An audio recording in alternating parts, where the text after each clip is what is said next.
Unabii unaotimia. Unaweza ukawa unaiona hii video ikiwa Facebook hapo. Huu ni ya mwezi wa 4. Hii hapa. Moja kati ya matukio ambayo niliyasema tena yanaendelea kutimia ni haya hapa. Hebu sikiliza vizuri kwa makini, halafu utaelewa nini maana ya madhabahu ya taifa ya unabii.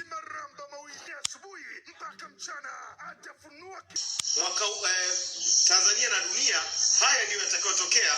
Siwezi kutaja yote maana ni mambo ni mengi. Nitataja tu yale mambo ambayo ni ya muhimu ya kuangalia na ya kuwa nayo makini. Habari kuu za nchi. Zitaonekana ajali na kuugua kwa kiongozi ama viongozi. Mtaona mkusanyiko kwa ajili ya msiba wa ambaye ametokana na kuugua. Ama kwa ajili ya ajali. Aidha atakuwa ni kwa kuugua au inaweza kawa kwa ajili ya ajali. Vyovyote vile, lakini hapo sasa tutulie kidogo.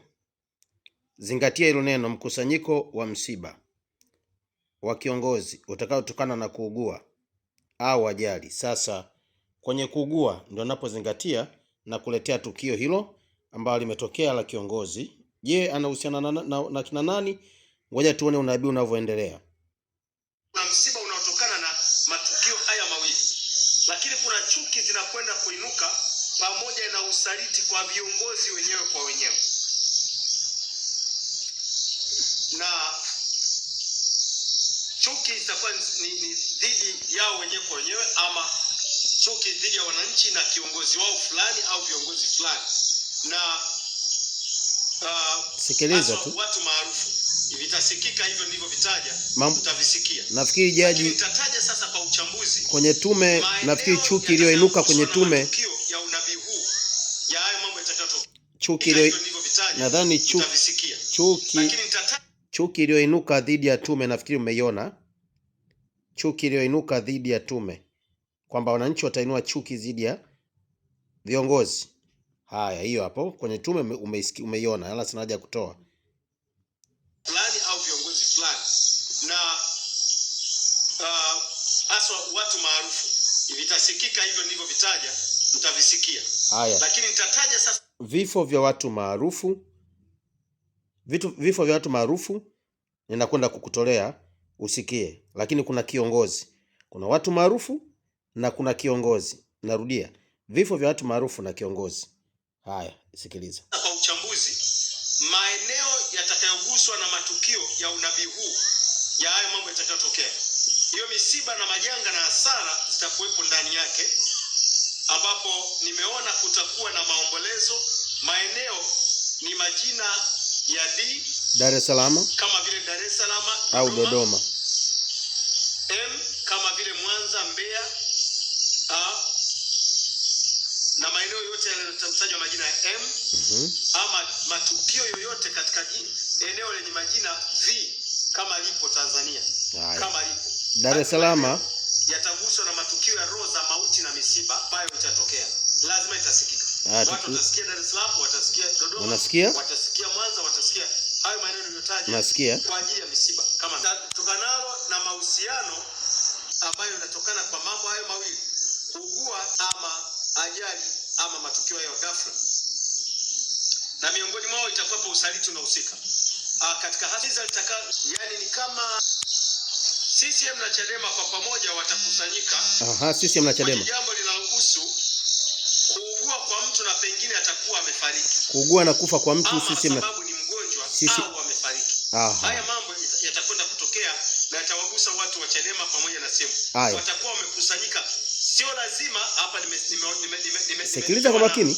Na roho Mungu kusema sio lazima liwe la kitaifa, na linaweza likawa la kitaifa. Lakini wanaonekana Chadema watakusanyika mahala na CCM nao watakusanyika mahala kwa ajili ya jambo. Huo ndio unabii bwana. Yaani unabii ambao uko wazi. Lazima liwe la kitaifa na linaweza likawa, si lazima liwe la kitaifa, lakini linaweza likawa kitaifa. Vyovyote vile Chadema na nani na CCM watakusanyika mahala na CCM nao watakusanyika mahala Aha. Kwa ajili ya jambo. Aidha tutawaunganisha pamoja au kila mmoja hilo jambo linaweza likaunganisha CCM pamoja na Chadema au kila mmoja akawa kivyake. Kwa hiyo limetimia la kuwaunganisha CCM na Chadema pamoja. Ndio hili hapa, kiongozi huyu amefariki ambaye alikuwa pande zote, anafanya mambo kwa pande zote, yani alikuwa ni wa CCM akajiunga Chadema, alafu baadaye akawa anafanya matukio ambayo alikuwa anahusika upande wa mambo ya kisiasa hivi, upande wa CCM. Maana yake alikuwa wanawashtaki Chadema, yani akiwa anashirikiana na upande wa CCM. Unaona jinsi ilivyo. Msiba huu lazima utawakusanya CCM pale na Chadema pale. Jamani, kumbe ni huyu mama. Angalia hii msiba. Haya, tuanze na watu maarufu ambao nimesema pale misiba itatokea watu maarufu. Huyu hapa mojawapo, Hashim, mwigizaji maarufu. Huyu hapa. Twende kwa mwingine. Haya, huyu hapa mwingine ambaye na amekufa kama msanii, ambaye ni msanii. Huyu hapa simfahamu sana, lakini huyu hapa anaitwa Spark. Hii ni ule unabii wa kwamba kuna watu maarufu wataondoka. Haya, twende kwa atakayeunganisha Chadema na CCM. Huyu hapa. Hii hapa, hakika unabii unatimia. Huyu hapa Maulida Anna Kom, ambaye aliyekuwa ni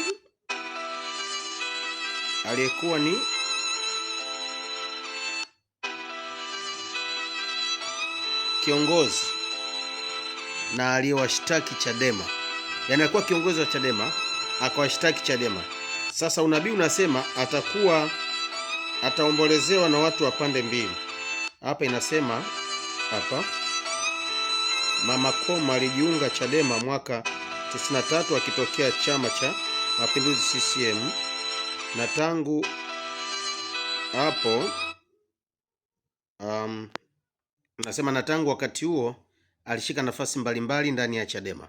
Kwa hiyo unabii wa kuhusu kuondokewa na mtu ambaye ataunganisha CCM na Chadema ni huu umetimia kikamilifu. Inawezekana na wewe unataka kujua mambo gani yanaendelea kwenye maisha yako, ili usije ukajitumbukiza kwenye mashimo usiyojua, usije ukajikwaa. Uwe kiongozi, uwe ni mama wa nyumbani, uwe ni baba, uwe ni kijana, iwe ni mambo ya masomo, biashara, mambo ya mahusiano unataka kujua ili ujitengeneze. Ndio maana kazi za manabii tumepewa kufanya marekebisho kabla haija kupata mabaya. Ni nabii wa Ishara Tanzania. Unaweza kupiga namba 0715645150 nikakuelekeza namna unaweza kupata huduma za kinabii na ukajisalimisha maisha yako ili usinaswe na matatizo usio yatarajia. Mungu awabariki sana kutoka ofisi ya nabii wa Ishara kwa taifa, Dar es Salaam.